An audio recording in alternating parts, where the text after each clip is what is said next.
الحمد لله رب العالمين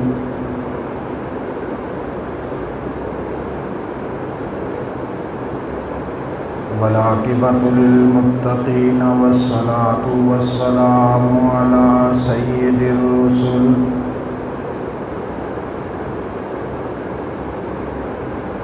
والصلاة والسلام على سيد الرسل وخاتم النبيين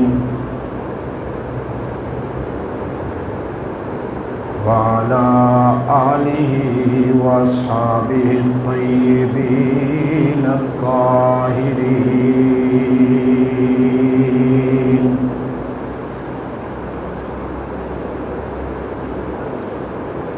لا سيما على الخلفاء الراشدين المهديين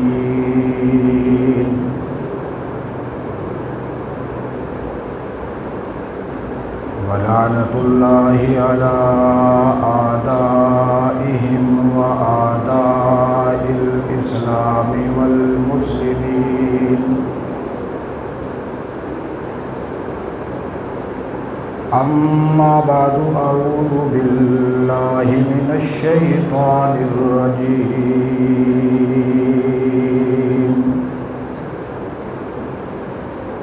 بسم الله الرحمن الرحيم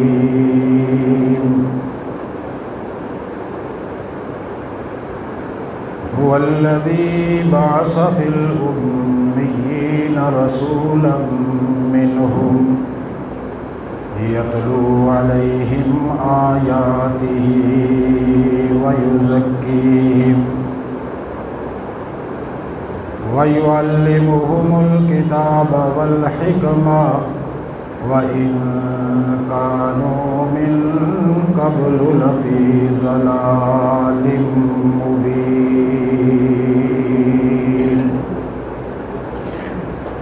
قال الله تبارك وتعالى في مقام آخر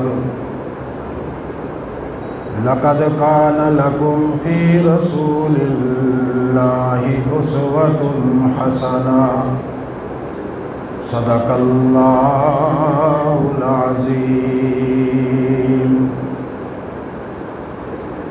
اللهم صل على سيدنا ومولانا محمد وعلى آل سيدنا ومولانا محمد وبارك وسلم وصل عليه صلاة دائما أبدا أبدا على حبيبك خير الخلق كلهم هو الحبيب الذي ترجى شفاعته لكل حول من الأحوال مقتحم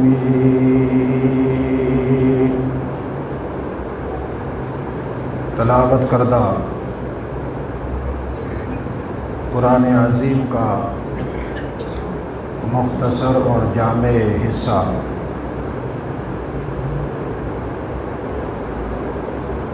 اللہ کے رسول صلی اللہ علیہ وسلم کی حیات طیبہ سے تعلق رکھتا ہے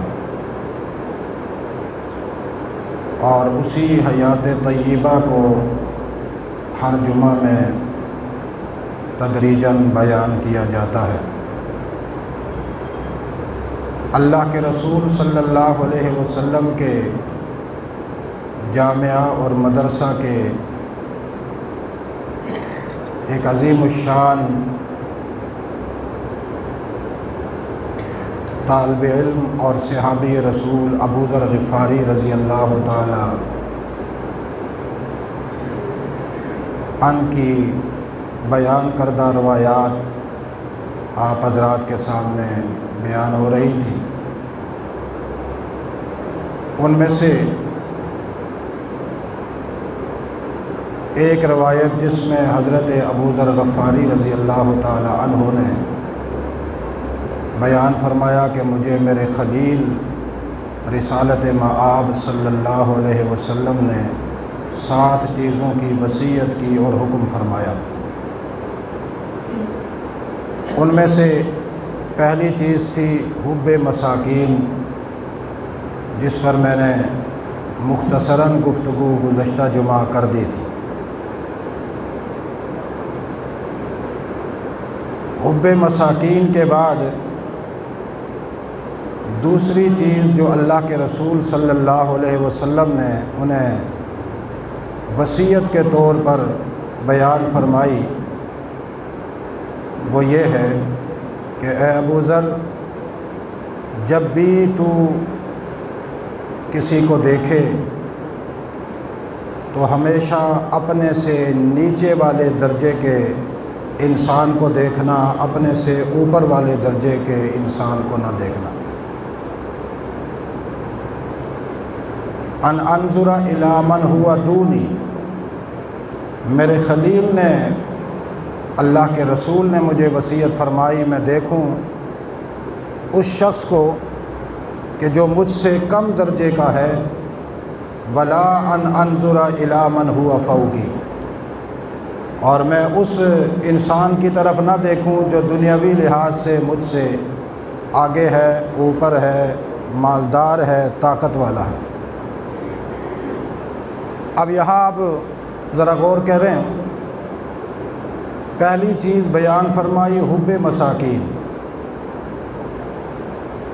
کہ مساکین سے محبت کرنا،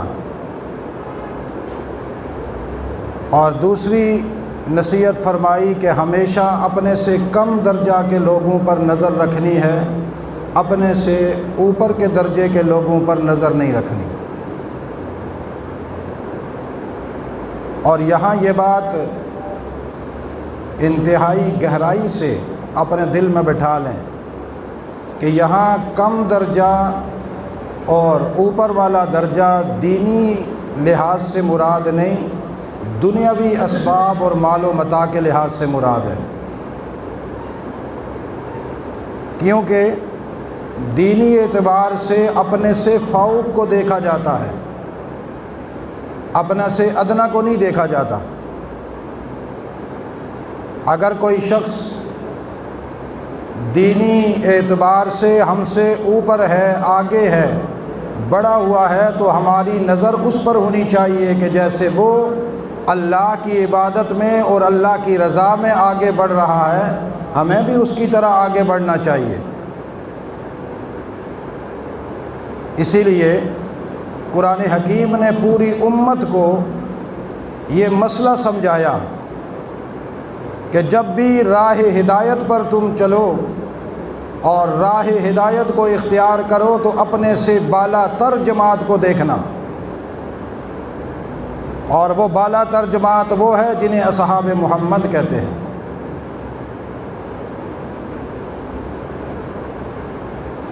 فَإِنْ آمَنُوا بِمِثْلِ مَا آمَنْتُمْ بِهِ فَقَدِ اهْتَدَوْا،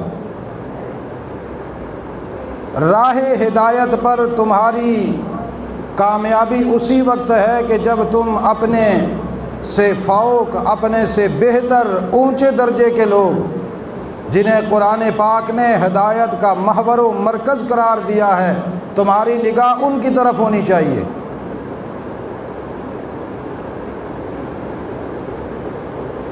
اور اگر ہم دینی اعتبار سے اپنے سے کم درجہ کے لوگوں کو دیکھیں گے تو نتیجہ یہ نکلے گا کہ ایمان ختم ہو جائے گا، ایمان سلب ہو جائے گا۔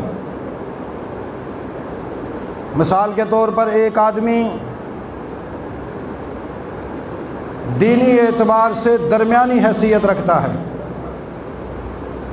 دین کے موٹے موٹے کاموں پر عمل کرتا ہے اور اپنے آپ کو دین کے ساتھ وابستہ رکھتا ہے، وہ کسی ایسے دوسرے مسلمان کو دیکھتا ہے کہ جس میں دینی اعمال اور دینی شاعر کی تعظیم اور تکریم اس میں نظر نہیں آتی،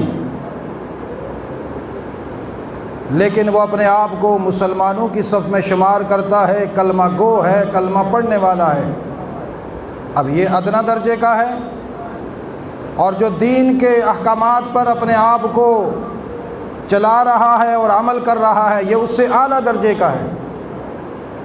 اب اگر یہ دیکھے کہ یہ تو مجھ سے ادنا درجے کا ہے، میں اس کو اپنا امام بناؤں تو پھر اس کی نمازیں بھی چھوٹ جائیں گی، اس کی تہجد بھی چھوٹ جائے گی، حلال کے اوپر نظر رکھنا اور اس کو اختیار کرنا یہ بھی چھوٹ جائے گا، حرام کا مرتکب ہو جائے گا، اس کے گناہوں کو دیکھ کر اس کو بھی گناہ کرنے کا دل کرے گا اور وہ اس کو اپنا امام بناتے ہوئے اس کے پیچھے چلے گا، حتیٰ کہ ایک وقت ایسا آئے گا کہ اس کا ایمان بھی ختم ہو جائے گا اور اس کی معرفت بھی ختم ہو جائے گی، یہ دائرہ اسلام سے خارج ہو کر مرتدین میں شامل ہو جائے گا۔ اور جب اپنے سے اوپر والے کو دیکھے گا، ہم سے پیش رو جتنے بھی ائمہ، علماء، فقہاء، محدثین، مفسرین، مبلغین، مجاہدین، معلمین، منفقین، شریعت اسلامیہ کو اپنی زندگی کا حصہ بنانے والے، بلکہ اپنی زندگی کا لباس بنانے والے لوگ، جب ہماری نظر ان پر پڑے گی تو ہم اپنے آپ کو کم درجہ سمجھ کر ترقی کرنا شروع کریں گے کہ ان تک تو ہم پہنچے نہیں۔ اور جب صحابہ اکرام کے کردار و عمل کو دیکھیں گے، یوں نگاہ اوپر اٹھا کر دیکھیں گے، اس صحابہ ان کا ایمان کیسا، ان کے اعمال کیسے، ان کا کردار کیسا، ان کی زندگی کیسی، ان کی صبح کیسی، ان کی شام کیسی، ان کا دل کیسا، دماغ کیسا۔ جب یہ دیکھیں گے ان کا پورا جسم ہمیں دربار خداوندی کا غلام بنا ہوا نظر آئے گا۔ پھر ہم بھی کہیں گے کہ کیوں نہ ہم صحابہ اکرام جیسے بننے کی کوشش کریں، گو کہ ہم بن نہیں سکتے، اس لیے کہ چند سیکنڈ میں صحابہ اکرام نے جو رسول اللہ کے چہرہ انور کا دیدار کیا ہے، ساری کائنات کے بزرگوں کی بزرگی اس کے مقابلے میں رکھ دی جائے، اس دیدار کا مقابلہ کوئی نہیں کر سکتا۔ چند سیکنڈوں کا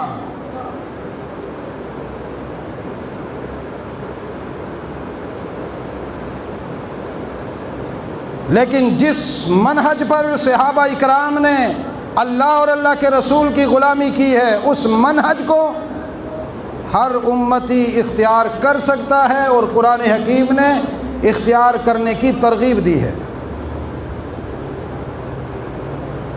اس لیے یہ بات اپنے ذہن میں بٹھا لیں کہ حضرت ابو ذر غفاری رضی اللہ تعالی عنہ کی روایت میں جو اللہ کے رسول نے وصیت فرمائی کہ اپنے سے ادنا کو دیکھنا، اعلیٰ کو نہ دیکھنا، اس سے مراد فقط دنیاوی ہے، دنیاوی معلومات، دنیاوی اسباب، دنیاوی ذرائع، کہ کبھی کسی امیر کو دیکھ کر یہ نہ کہنا کہ میں بھی کب امیر بنوں گا،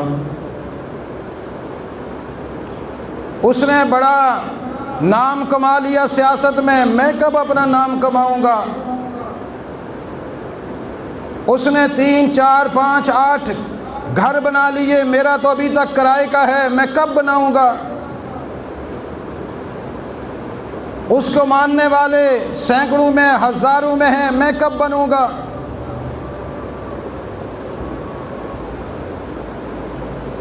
اور والدین کو بھی یہ کہا گیا کہ کبھی اپنی اولاد کو مت یہ بتلانا کہ فلاں کے بیٹے کو دیکھو وہ چند دنوں میں کتنا بڑا آدمی بن گیا، اور تم تو ابھی تک اسی طرح گھومتے ہو، اس کو تو دیکھو، شرم آنی چاہیے تمہیں۔ والدین بھی کہتے ہیں نا بچوں کو۔ فرمایا ابو ذر میری امانت اپنے سینے میں محفوظ کر، اور یہ وصیت امت کے سامنے بیان کرنا، جب بھی تمہاری نگاہ اٹھے تو اپنے سے دون پر اٹھے، فوق پر نہ اٹھے۔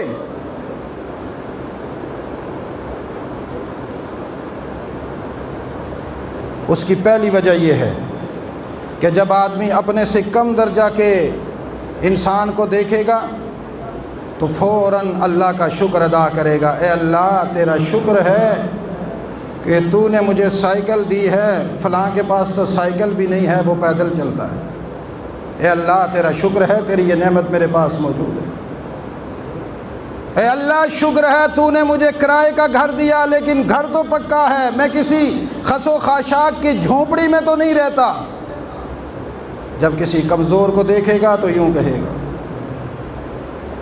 جب 15 سے 20 ہزار روپیہ مہینہ کمائے گا تو سائل کو سوال کرتے ہوئے دیکھے گا، بہکاری کو تو کہے گا اللہ تیرا شکر ہے تو نے مجھے یوں ہاتھ پھیلانے والا نہیں بنایا، مجھے تو نے رزق دیا ہے اور میں روزانہ شام کو عزت کی روٹی کھاتا ہوں اور بچوں کو کھلاتا ہوں، اللہ تیرا شکر ہے۔ بیمار کو دیکھے گا تو اپنی صحت مندی پر اللہ کا شکر ادا کرے گا، کمزور کو دیکھے گا تو اپنی طاقت پر اللہ کا شکر ادا کرے گا۔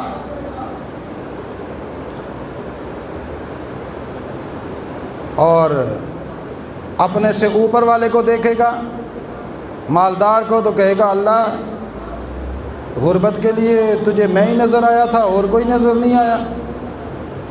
یہ شکر کے بجائے کافر بنے گا۔ کیا بنے گا؟ شاکر کی جگہ کافر بنے گا۔ پھر وہ اللہ کے بارے میں عجیب عجیب باتیں کرے گا، پتہ نہیں اللہ کو میرے ساتھ کیا ضد ہے، اس کو دے دیا مجھے نہیں دیتا۔ اور یہ وہ جملے ہیں جو میں مخلوق سے سنتا ہوں، لوگوں سے، جو آپ کے سامنے نقل کرتا ہوں، جو باتیں میں تقریر میں بیان کرتا ہوں، میں نے ان کانوں سے لوگوں کی زبانوں سے سنے ہیں۔ میں یہ کفریات لوگوں کی زبانوں سے سننے کے بعد اس کو احادیث رسول الشریعت کے تناظر میں آپ کے سامنے بیان کرتا ہوں، تاکہ امت کی من حیث الامہ اصلاح ہو سکے۔ اور یہ بات آپ اپنے دل و دماغ میں بٹھا لیں، کوئی فرد واحد میری گفتگو کا ٹارگٹ نہیں ہوتا، کسی فرد واحد کی طرف اشارہ نہیں ہوتا، یہ من حیث القوم، من حیث الجماعت، من حیث الامہ، امت کے افراد یہ بات کرتے ہیں، وہ ہم میں سے ہوتے ہیں۔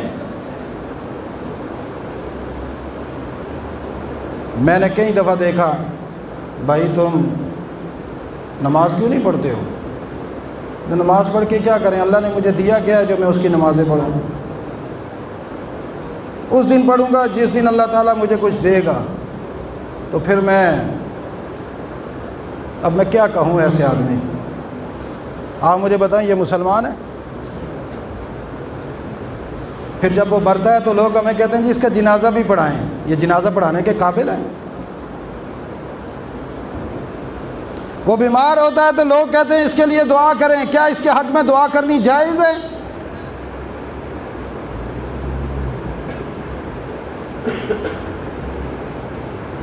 وہ کسی مصیبت کا شکار ہوتا ہے، اللہ سے جنگ کرنے کے بعد کیا اس کی معاونت کرنا جائز ہے؟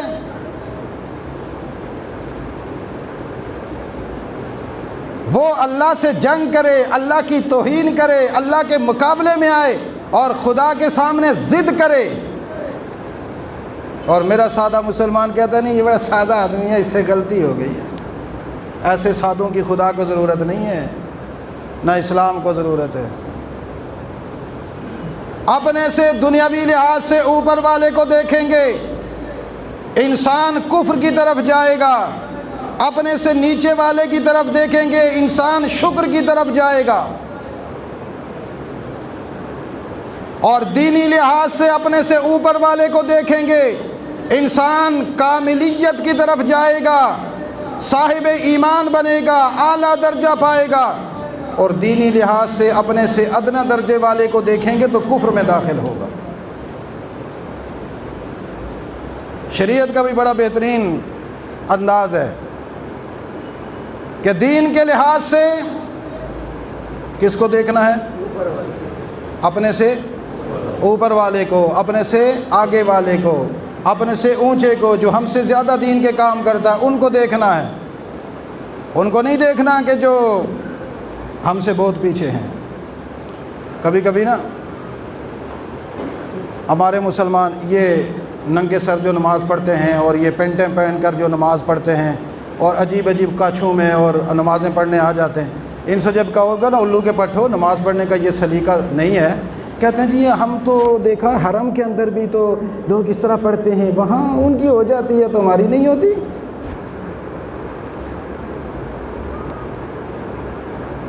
آپ نے کبھی حرم کے امام کو دیکھا اس طرح کھوتے کے لباس میں آیا ہو؟ وہاں حرم میں جانے والے تو سارے الو کے پٹھے ہوتے ہیں، ہماری طرح ہوتے ہیں، کوئی کہاں سے گیا، کوئی کہاں، کوئی انڈیا سے گیا، کوئی پاکستان سے گیا، کوئی مصر سے گیا، کوئی کہاں سے گیا۔ ان کا ایک جگہ عوام جمع ہوتی ہے، عوام کی جمع ہونا اور عوام کے اعمال کوئی شرعی حجت ہوتے ہیں؟ شریعت میں حجت رسول اللہ کا عمل ہے۔ کس کا عمل ہے؟ اونچی آواز سے، کس کا عمل ہے؟ شریعت میں عمل صحابہ اکرام کا حجت ہے۔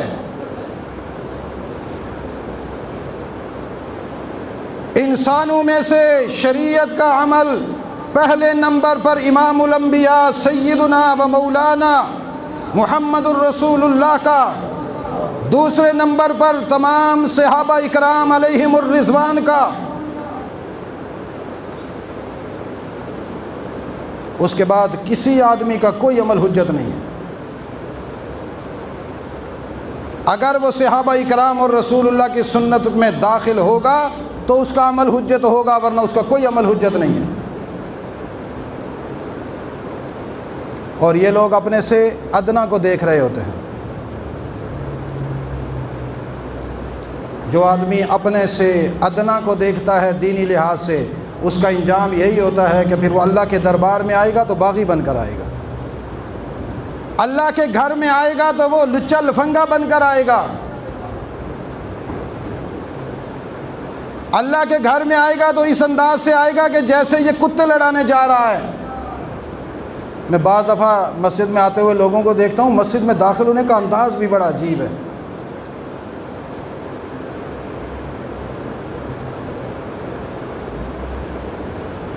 اللہ کے بندو، مسجد کے دروازے پہ آتے ہی بندے کا سر جھک جانا چاہیے، بازو سمٹ جانے چاہیے، کمر میں جھکاؤ آ جانا چاہیے۔ کہاں جا رہے ہیں؟ آئے کس کے گھر میں جا رہے ہیں؟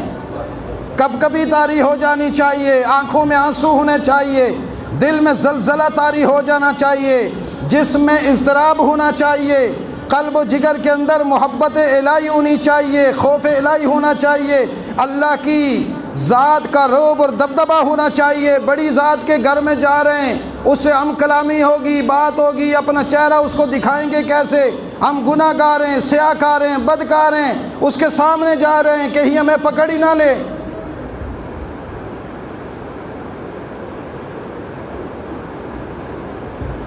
ایک تو مسجد میں یوں یوں کرتے داخل ہوتے ہیں، اور دوسرا جب مسجد میں آتے ہیں تو گھڑی ٹوں کر دے تو پیچھے مڑ کے دیکھ رہے ہوتے ہیں، جیسے کسی کا وضو ٹوٹا تو یہ پیچھے مڑ کر دیکھ رہے ہیں۔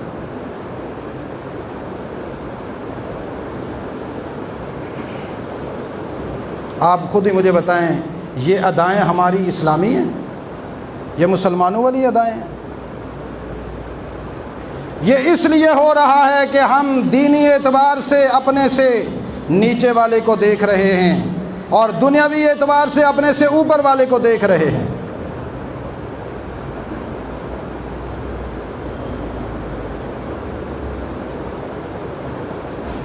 دوسری بات یہ جو کہا کہ اپنے سے نیچے والے کو دیکھو،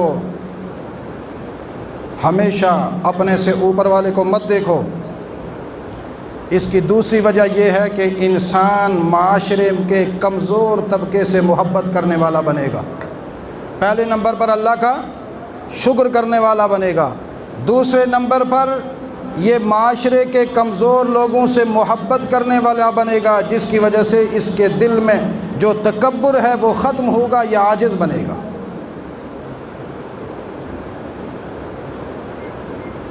اور آپ کو پتہ ہے کہ متکبر آدمی کی بخشش نہیں ہوتی؟ یہ سنا کبھی؟ متکبر آدمی کی بخشش نہیں ہوتی۔ اور متکبر کہتے کس کو ہیں؟ او جی یہ تو ایسے ہی گھٹیا سا آدمی ہے، ذلیل آدمی ہے.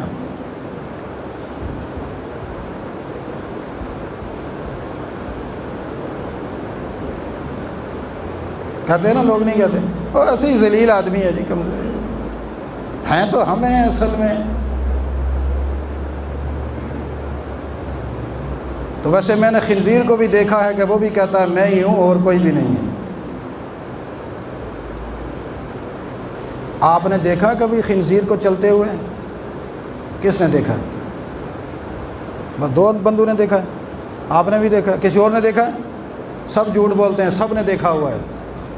یہ جو ہاتھ نہیں کھڑا سب نے دیکھا ہوا ہے. اسلام آباد میں جاؤ سارے ہی خنزیر نظر آتے ہیں. کبھی کوئی ادھر سے نکل آتا ہے، کوئی ادھر سے نکل آتا ہے، کوئی ادھر سے نکل آتا ہے. نہیں کہ دیکھا کسی نے؟ اب تو خنزیر اتنے عام ہو گئے کہ جو آبادیاں ہیں وہاں پر بھی آ جاتے ہیں. جہاں لوگ اس کا نام زبان پر نہیں لیتے تھے، زبان ناپاک ہو جائے گی، وہ ان کے گھروں سے پانی پی کے چلا جاتا ہے. خنزیر کے جو چلنے کا انداز ہے یہ متکبرین کے چلنے کا انداز ہے.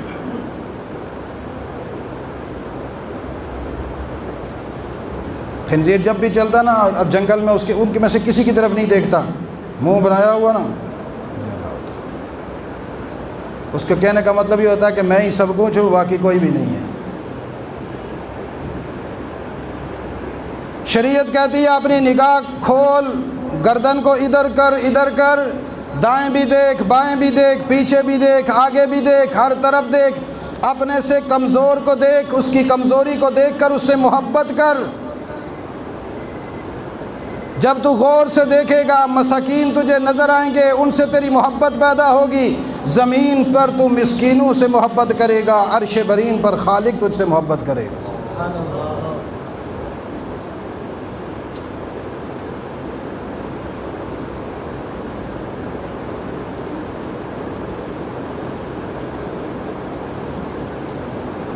ابو ذر، یہ وصیت یاد رکھنا، یہ جب بھی اپنے آپ کو اس دنیا میں باہر اندر لے کر جاؤ، ادھر ادھر دیکھو، ہمیشہ سے اپنے سے کم درجہ والے ایک بندے کو دیکھنا، تاکہ تمہارے دل میں مسکینوں کی محبت پیدا ہو اور اللہ کا شکر پیدا ہو.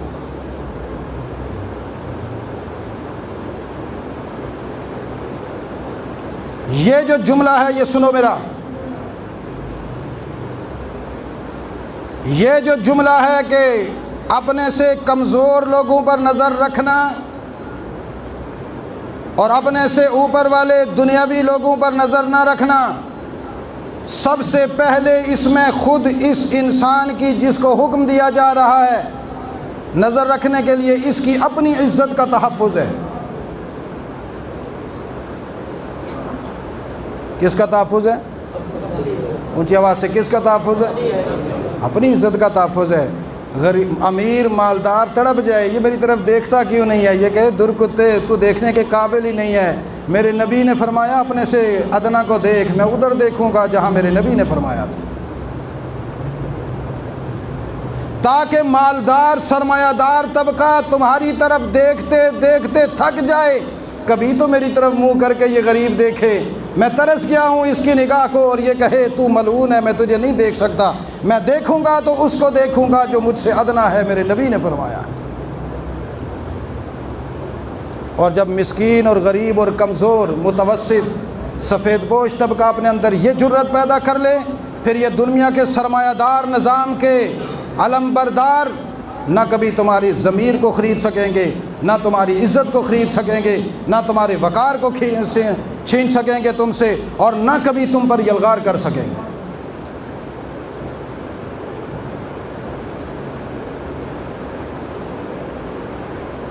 رسول اللہ نے مزدور کا ہاتھ کیوں چوما تھا؟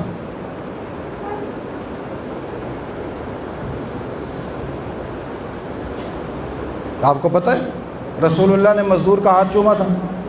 اس کو چھالے پڑے ہوئے تھے نا مزدوری کرتے کرتے، رسول اللہ نے اس کا ہاتھ چوما. کیوں چوما تھا؟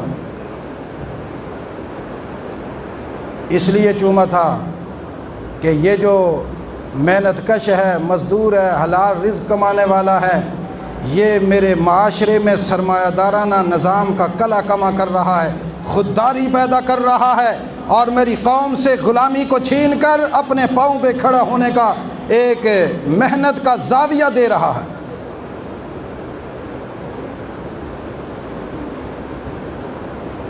تمہیں کوئی معلوم نہیں، اللہ کی قسم، یہ سرمایہ دارہ لوگ غریبوں کو اپنے دروازے کے کتے سمجھتے ہیں۔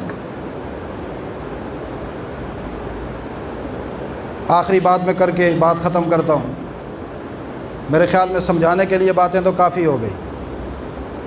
مثال کے طور پر میں اپنی بتا رہا ہوں۔ میں جب بھی یہ جو ہمارے مدرسے کے کام ہوتے ہیں، مسجد کے کام ہوتے ہیں، دین کے کام ہوتے ہیں، میں کبھی کسی مالدار کو نہیں کہتا کہ بھائی یہ مسجد کی ضرورت ہے تو یہ کرو۔ میرے پاس بڑے بڑے مالدار آتے ہیں، میں نے کبھی کسی کو 4 آنے کا نہیں کہا۔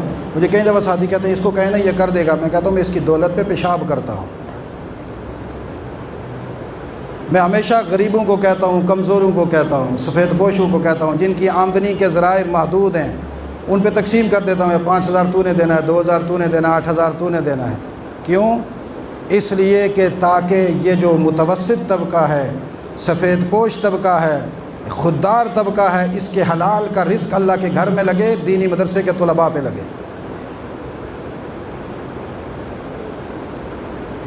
اور جب انہیں کہتا ہوں تو بڑی خوشی سے لے کر آتے ہیں کہ ہمیں کوئی حکم آ گیا، شکر ہے کہ ہمارے پیسے کہیں لگیں گے کسی جگہ پر۔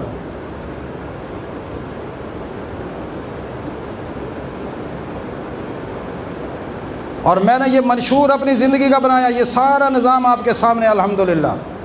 اس میں کسی سرمایہ دار کا 1 روپیہ، ہاں کسی نے چھپ کر دے دیا، وہ اپنا اظہار کیے بغیر، بتلائے بغیر تو میں نہیں کہتا، میرے علم میں نہیں ہے۔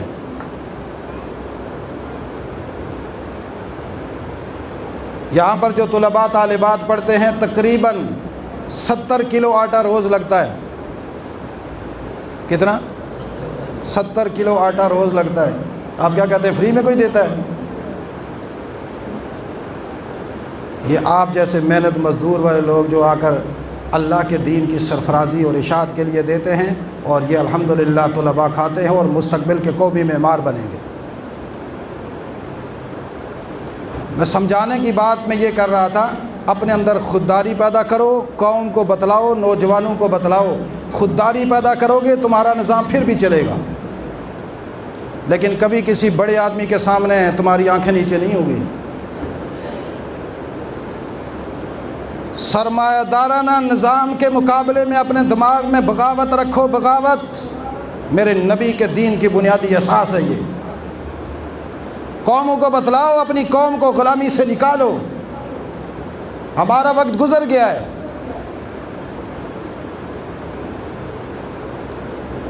زیادہ وقت گزر گیا، کوئی پتہ نہیں کب بہت آئے گی، لیکن مستقبل کے لحاظ سے پیغام دے رہا ہوں ان بچوں کو، نوجوانوں کو، اپنے دماغ میں آزادی، حریت، خودداری، توحید، سنت اس طریقے سے بٹھا ڈالو تاکہ تمہاری اداؤں سے پتہ چلے کہ محمد کے امتی یوں آزاد ہوتے ہیں کہ کبھی بھی ان کی نگاہ اٹھتی ہے تو اپنے سے ادنا کی طرف اٹھتی ہے، اپنے سے اوپر والے کی طرف نہیں اٹھتی۔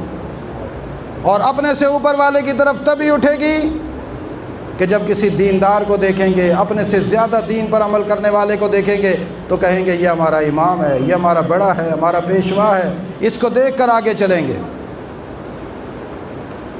حضرت ابو ذر رضی اللہ تعالیٰ عنہ کو حضور نے کتنی وصیتیں کی تھیں؟ اونچی آواز سے کتنی کی تھی؟